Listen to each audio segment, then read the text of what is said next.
नमस्कार दोस्तों, मेरे भक्ति साधना चैनल में आप सबका स्वागत है। आज होली का दिन। होली हम बहुत शांतता और सुरक्षित ढंग से मनाते हैं। सेफ ढंग से मनाना चाहिए। आप सब लोगों को एक मैं छोटी सी कहानी बताने जा रहा हूँ, जो होली का क्यों मनाया जाता है, होली क्यों जलाई जाती है। इसके पीछे ये भगवान नारायण, भगवान विष्णु का ही उन्हीं से जुड़ी हुई कहानी का आगे है। बहुत पहले की बात है। हमारे देश में हिरण्यकश्यप नाम का एक राक्षस दैत्य राज करते थे। वो अपने को खुद भगवान साबित करने के लिए लोगों को प्रेशर करते थे और दबाव बनाते थे कि सब लोग मेरी पूजा करें। सब लोग डरते थे, कोई राजा है उसके आगे किसी की चलेगी नहीं। असुर प्रवृत्ति का था, जो नहीं सुनता उसको मार डालता था। बोलता था दुनिया में भगवान कोई नहीं है, जो भी है मैं हूँ। ठीक है, छोटा सा प्रहलाद, वो भगवान विष्णु का पूजा करता था। वो भगवान विष्णु का बहुत ध्यान लगाता था। उसके तन मन बैठे थे भगवान विष्णु। ये बात धीरे धीरे राजा यहाँ पहुँच गई कि आपका पुत्र प्रहलाद भगवान विष्णु का पूजा करता है। हिरण्यकश्यप बहुत गुस्सा हुआ कि मैं पूरे राज्य में सबको मना लिया कि भगवान मैं हूँ, मेरी पूजा करिए, और मेरा ही बेटा मेरा सुन नहीं रहा है। उसने प्रहलाद को बुलाया, बोला मैं कौन हूँ? बोलता आप मेरे पूज्य पिताजी हैं। आदर से बोला, संस्कारी बच्चा था ना। तो बोला भगवान कौन है? बोला भगवान विष्णु है। बोलता मैं हूँ भगवान, मैं मेरी पूजा करनी है। बोले नहीं, आप मेरे पिताजी हैं, मेरे जन्म देने वाले हैं, पर आप भगवान नहीं हैं। आप इंसान रूपी दैत्य के रूप में आप हैं। आपकी पूजा हम कैसे कर सकते हैं? हम तो भगवान विष्णु की करते हैं। बहुत क्रोधित हुआ, उसने ऊपर से नीचे फेंकवा दिया। भगवान का नाम लेके भक्त प्रहलाद सकुशल नीचे पहुंच गए। कुछ नहीं हुआ।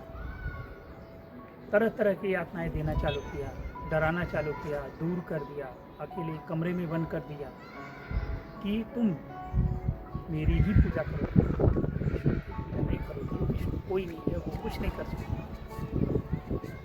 प्रहलाद ये बात उनके तो मन में बैठे थे, भगवान कैसे नहीं। इतना प्रतापी राजा था, इतना उसके अंदर पावर था कि भगवान से उसको वरदान भी मिली थी कि उसको कोई मार नहीं सकता। न उसका नर मार सकता, राक्षस मार सकता, देव मार सकता है, न पशु मार सकते, न हवा, उसको हवा पानी जल किसी भी प्रकार का कुछ भी क्षति नहीं होगा। उसके अंदर हम आ गया था और उसी का वो फायदा उठा के सबको डराता धमकाता था। उसकी एक बहन थी होलिका। जब उसने सब तरफ से हार गया, सोचा कि अभी मेरा सुनने वाला नहीं। होलिका को बुलाया और बोला बहन तुम इसको लेके, तुम तो आग से जलती नहीं, तुम इसको लेके अग्नि में बैठ जाओ, ये जल के होलिका ने बहुत खुश हुई, मेरा भाई ने मेरे वो काम किया, तो मेरे लिए वो बात है, मैं तो अग्नि से जलती नहीं हूँ। उसने चिता लगवाई, आग जलती गई और वो प्रहलाद को गोद में उठाई और जाके आग में बैठ गई। प्रहलाद भगवान विष्णु का नाम लेते लेते आग में बैठ गए और होलिका तुरंत जल के खाक हो गई और प्रहलाद धीरे से निकल के बाहर आ गया। यह घटना सुन के प्रहलाद को बहुत गुस्सा आया। यह विषय ना कुछ तो करना पड़ेगा, मेरी बहन को भी मार डाला। अब इसको हम छोड़ेंगे नहीं, मेरा ही बच्चा है पर इसको मैं छोड़ूंगा नहीं। उसने क्या किया, एक तपते हुए खंबे को खड़ा किया। हाँ, होलिका क्यों जली ये भी मैं बताता हूँ। होलिका को ये भी वरदान था, तुम धर्म की रक्षा के लिए तुम्हारी अग्नि कुछ नहीं करेगी। अगर तुम अधर्म के रास्ते पे गए तो तुम खुद नहीं बच सकती हो। इसलिए वो होलिका जेल के खा, वो भगवान की एक आगे झोंकने की कोशिश की, इसलिए वो जेल के खा गई। ये सब सुन के हिरण्यकश्यप को बहुत गुस्सा आया कि अब तो कुछ न कुछ इसका हमें करना पड़ेगा। उसने क्या किया, खंभे खड़ा किया, उसको पूरा लाल खंभे, लोहे का खंभे को गर्म किया और बोलता है तुमको इसी में बांध दो। तो बोलते हैं ठीक है बांध दो। तो बोलते तुम्हारे विष्णु आएगा बचाने के लिए।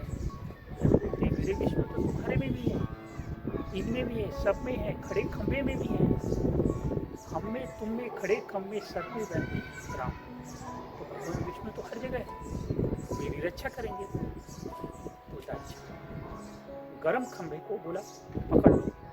लाल खंभे को प्रहलाद ऐसे पकड़े, पूरा वो शीतल हो चुका था। ये देखते उसको बहुत गुस्सा आया, तुम हर जगह विष्णु का नाम लेते हो, तुम बच जाते हो। बोला कि कल मैं तुमको मार डालूंगा, खुद अपने हाथों से मार डालूंगा। बोलता मुझे तो मेरे प्रभु बचा लेंगे। बोलते अच्छा।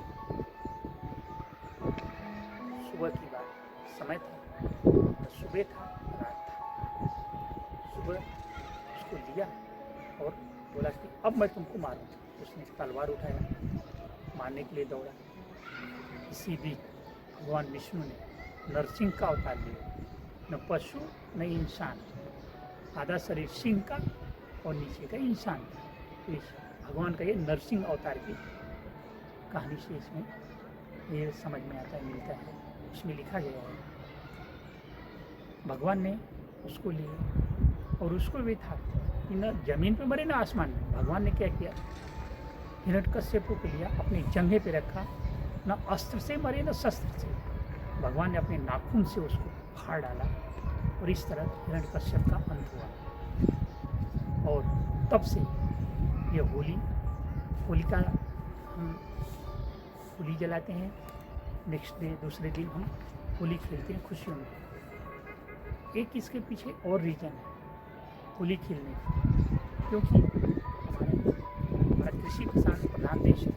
हमारे देश में खेती बहुत अच्छी से की जाती है, हरा भरा हर तरफ से। इस महीने में सरसों के फूल, मटर की खेती, चने की खेती, गेहूँ की खेती, सब तरफ से पूरा भरा रहता है। किसान बहुत खुश रहता है और इस खुशहाली में जैसे कि धरती सज जाती है कलर के रंगों में, हरे भरे, पीले, नीले, तो ऐसे ही हम खुशियों से सेलिब्रेट करते हैं रंगों का त्यौहार होली। आप सबको होली की ढेर सारी शुभकामनाएं। आई होप मेरा ये वीडियो आप सबको बहुत पसंद आएगा। लाइक करिए, सब्सक्राइब करिए और दोस्तों में शेयर करिए। जय श्री राम।